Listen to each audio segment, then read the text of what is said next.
Hi, I'm Paul Battaglia, and this is section 3.4.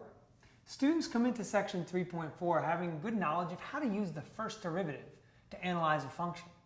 But now, logically, the next place we would go is to the second derivative and look at concavity.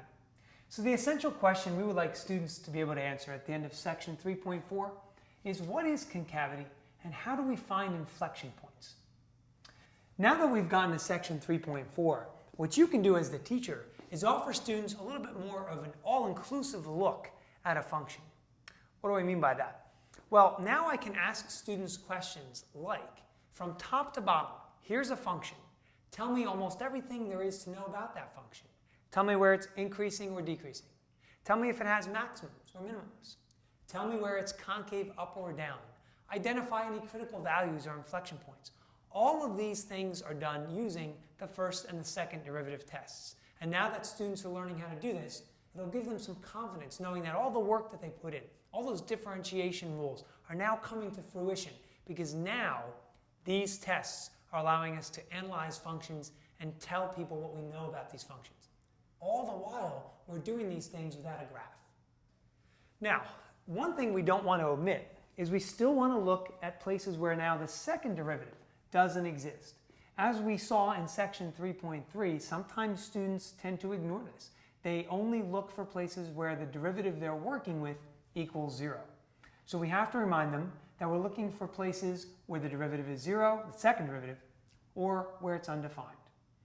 Other common mistakes you might see involve testing around the intervals. So we saw in section 3.3 that oftentimes students might go to test a function's derivative. And what they accidentally do is actually test the function they were given. And they're looking for behavior, differences, positives and negatives. Obviously, if they're not testing the derivative, they're going to have a problem. Well, they might do that again now with the second derivative test.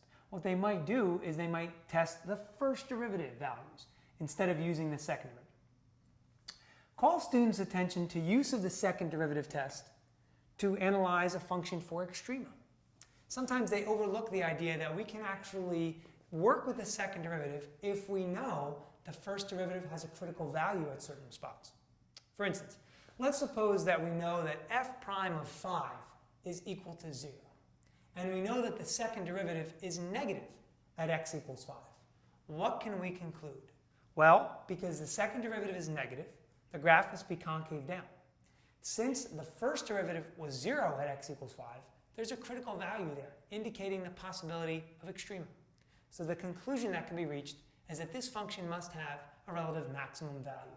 And these are things that students don't sometimes know that they can do using the first and the second derivative in tandem with each other.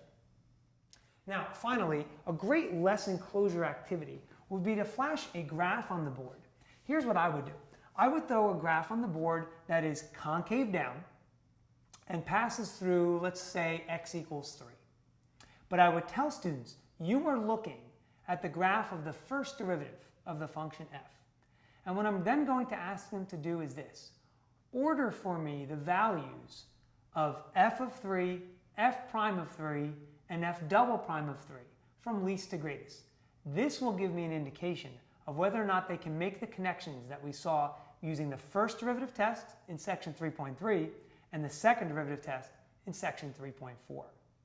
I hope these tips have been helpful, and I'm sure you'll have much success in section 3.4.